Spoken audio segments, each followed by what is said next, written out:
Hello po! Magandang araw! Nandito po tayo ngayon sa First Sights Bay. Magtutour po ulit tayo ngayon sa loob ng Alora kung saan i-feature po natin ang isang block na requested ng isa nating TikTok follower. At kung gusto nyo po ma-feature ko rin ang inyong face, block at unit, ay huwag nyo pong kalimutan na mag-follow, mag-like at mag-comment ng inyong mga request. Malay nyo, unit nyo na ang next ko napuntahan. Bago po tayo pumunta sa block na i-feature natin ngayon, ay isi-share ko sa inyo ang mga fees at not so hidden charges na kailangan nyong malaman bago bumili ng house and lot. Bakit ko nasabi na not so hidden charges? Kasi some agents are not disclosing or discussing these kinds of fees na kailangan bayaran pala ng buyer kapag bumibili ng bahay.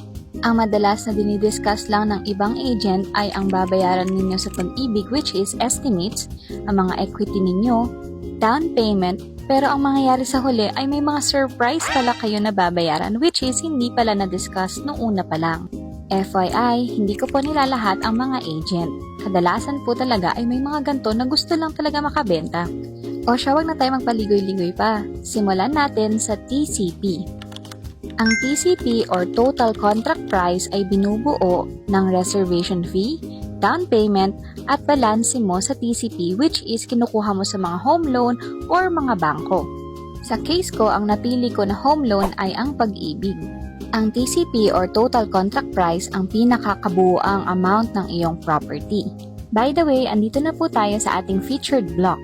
Andito po tayo sa Block 64 Lot 1, which is requested ng ating TikTok follower, followed by Lot 2, Lot 3, and so on.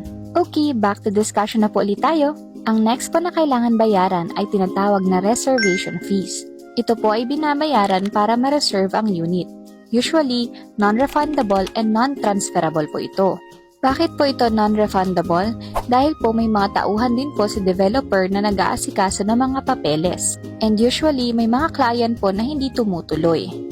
Sa case ko po, ang aking reservation fee ay nilagay po nila sa aking down payment at siya ay deductible sa aking TCP. Ang next po na kailangan bayaran ay ang down payment or equity.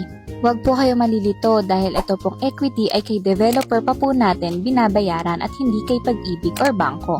Sa mga pre-selling unit, usually ito yung mga lupa pa lang at wala pang mga nakatayong mga bahay.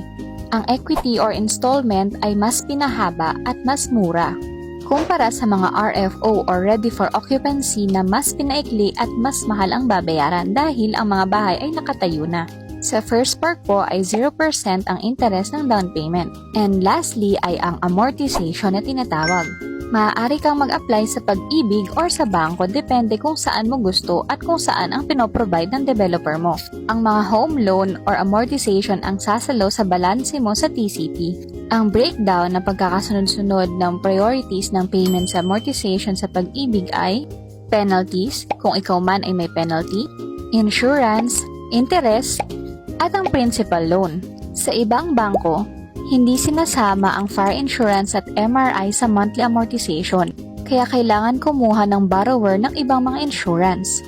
Pero ito ay depende pa rin po sa bangko at kanilang mga rules at regulations. By the way, andito pa rin tayo sa Block 64 Lot 17 at 18. Hanggang dito po muna ang ating gala for today, and don't forget to follow me and like my videos for more. Oo nga pala, bago ko makalimutan, para sa katulad kong dating obese at gusto na maging normal, nasa showcase ko po ang secret at malay nyo ay gumana rin sa inyo. Hanggang dun lang ang commercial.